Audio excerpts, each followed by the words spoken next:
बहुत सारी कटाइयाँ लेने के बाद आप धनिया का बीज बना सकते हैं। खुश्क धनिया मार्केट में 18,000 रुपये फ़ी मन फ़रोख्त होता है। धनिया ईरानी की फसल 40 दिन में तैयार होकर मार्केट में फ़रोख्त के लिए आ जाती है। धनिया की काश्त पर A to Z मुकम्मल मालूमात। मैं अपने किसान को खुशहाल देखना चाहता हूँ, मैं इस काम में लगा हूँ। अस्सलाम वालेकुम व्यूअर्स, हाशमी ऑर्गेनिक फार्मिंग में खुश आमदीद। कैसे हैं दोस्तों? मेरा मकसद अपने किसान को खुशहाल बनाना है। ये वीडियो भी इसी खुशहाली की तरफ एक कदम है। धनिया एक कम मुद्दत में तैयार होने वाली फसल है, लेकिन धनिया ईरानी सिर्फ 40 दिन में तैयार होकर फ़रोख्त के लिए मार्केट में आ जाता है।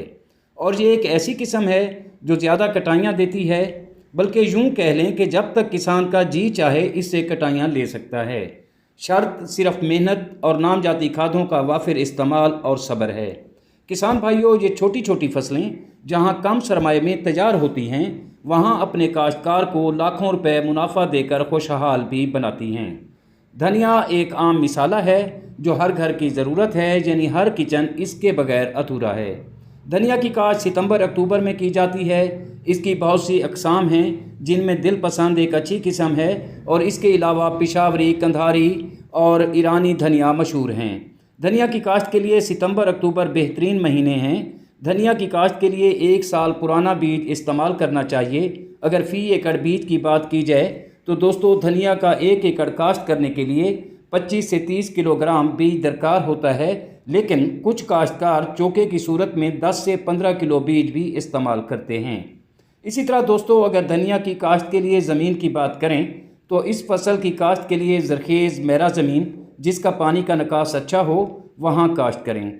इसी तरह अगर धनिया की फसल की काश्त की बात करें तो खेत को 5-5 मरला की क्यारियों में तकसीम करें और 75 सेंटीमीटर के फासले पर पटड़ियाँ बना लें और काश्त करें। दोस्तों, अगर हम धनिया की खादों पर बात करें तो फसल की काश्त के वक्त 21 किलो नाइट्रोजन, 23 किलो फास्फोरस और 2 बोरी अमोनियम सल्फेट के अलावा 2 बोरी सिंगल सुपर फास्फेट ज़रूर डालें ताकि पैदावार अच्छी हो। लेकिन मेरा मानना है या मेरा मशवरा है, इस तरह खादों का खर्च बढ़ जाता है। अगर आप नामजाती खादों का इस्तेमाल करें तो इससे आपकी धनिया की फसल एक तो प्योरली ऑर्गेनिक हो जाएगी, दूसरा खादों का खर्च कम होने की वजह से मुनाफा भी बढ़ेगा। अगर दोस्तों धनिया की फसल के लिए ज़मीन की तैयारी की बात की जाए तो धनिया की फसल के लिए ज़्यादा या गहराई तक हल चलाने की ज़रूरत नहीं होती, क्योंकि इसकी जड़ें ज़्यादा गहरी नहीं जाती, बल्कि इसे बारीक करना ज़रूरी होता है। इसलिए आप सिर्फ रोटावेटर के इस्तेमाल से ही ज़मीन तैयार कर सकते हैं। और एक बात मैं आपको दोबारा फिर बता दूं कि धनिया की काश्त का वक्त सितंबर अक्टूबर है।